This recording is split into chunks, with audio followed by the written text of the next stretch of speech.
fine. I got that. Now let's check out Karl Anthony Towns repping NYC. Just fight. A lot of fight, even after everything. You still only win the game by 1. So it just shows you the margin of error in this game. And in the playoffs, especially when you're playing a team like this. So we knew it was going to be a fight. We knew the series was going to be a fight.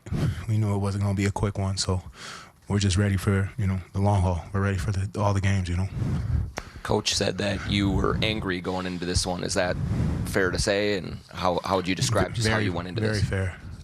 Yeah, very fair. I'm just not the most pleasant when I'm angry. How did you channel that anger in a good way tonight? Well, it starts with not having a lot of fouls, so doing my job and just never forgetting to do my job, whatever it takes to win, dominate the game, and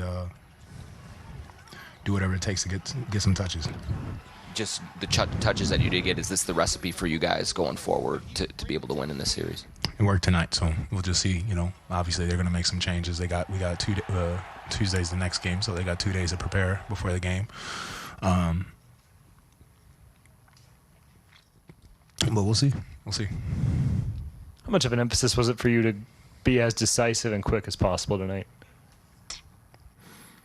I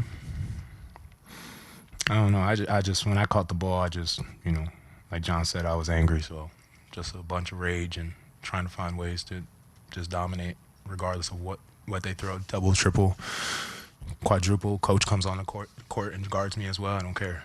Just find ways to put the ball in the bucket. I think the first ATO, they run for you to get a 3 in a while. Were you looking forward to that one and glad you cashed in on it? I looked at my dad. I said, I'm going to score this. So I knew it was up, and I knew it was going to be good as long as I got enough space. And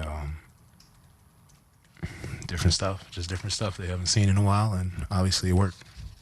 J-Mac didn't play in Game 3. Plays tonight, 16 points, massive impact. Just what has he bring just to always you guys? What he does. Just a consummate professional. Every day he steps on the court, he always makes an impact. I think it's something that is just kind of it's just normal. It's routine. You need someone like him, someone who comes off the bench and just, in essence, dominates the game and controls the game at such a pace. When the Warriors won, we looked at Sean Livingston as a key part of their winning. You need someone like him off the bench that's just producing at a high level, and we got multiple people like that. But, just MVP of the game, 4 for 4 from 3, 5 for 6. We could go on and on about how great he is. I think he just shows the world night in, night out how great he is. He was the MVP more than you were? I just did my job. That's really it. How much did you embrace being at the free throw line, 4 seconds left to make those 2 free throws to ice the game? Oh, I knew it was good. The game was over. I wasn't worried about it. I knew. There ain't really much to say. I just knew that those were in. I didn't go up there with any nervous energy. I was just ready to. I was thinking about what I was going to eat after. Along those free throw lines, you took 17 tonight. I think the San Antonio game when you had 60, you took 16. Is your highest during the regular season. So when you're under average. When you're getting to the line consistently, like what does that do to kind of like keep you offensively engaged throughout the 4 quarters? It just puts, gives me free shots at the rim, gives me a good touch of the basketball. It gives me, a good rhythm. More importantly, I think for me personally, it allows me to calm down and get some rest, before the first free throw. You see me always getting some rest. So, and it also allows me to calm down, get my chi right. So,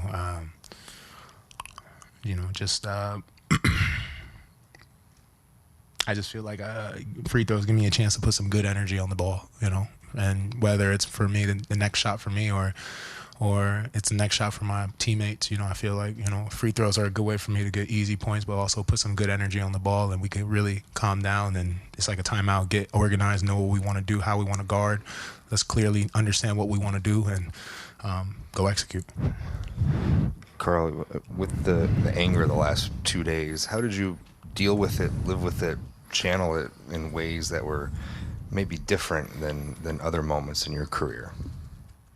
I just been here before, it's not new. So I just I fell on what has gotten me here and what has made me successful, which is my support system, my family, my closest of friends, and my girl just really just focusing on what truly is special about life and taking a step back. Having my niece and nephew here is amazing, because it puts you kind of like in a dad mode. I don't have time to be angry and upset about the game and everything because they're expecting uncle to come home with the energy and give them that kind of like being like a father. So I don't have kids, but if I ever knew how it is to have a tough game and go home and you have to still give that energy to your kids, I had to do that. So just I think for me, just channeling my energy and my anger more into just positive energy, putting it into my family, and just taking a chill pill, calming down, and understanding the next game that there's another chance, and I got another chance to go out there and show who I am. Early in the third quarter, Karl, you ran some pick and roll with Ant and had a lot of success. Just generally speaking, what makes that action so difficult to stop? You got two of the most elite scorers in the NBA and one pick and roll, so it gets really difficult to choose your poison. He's a special player, and I'm very, very fortunate to play with him. I even go as far as saying he's maybe the most talented player I've ever played with.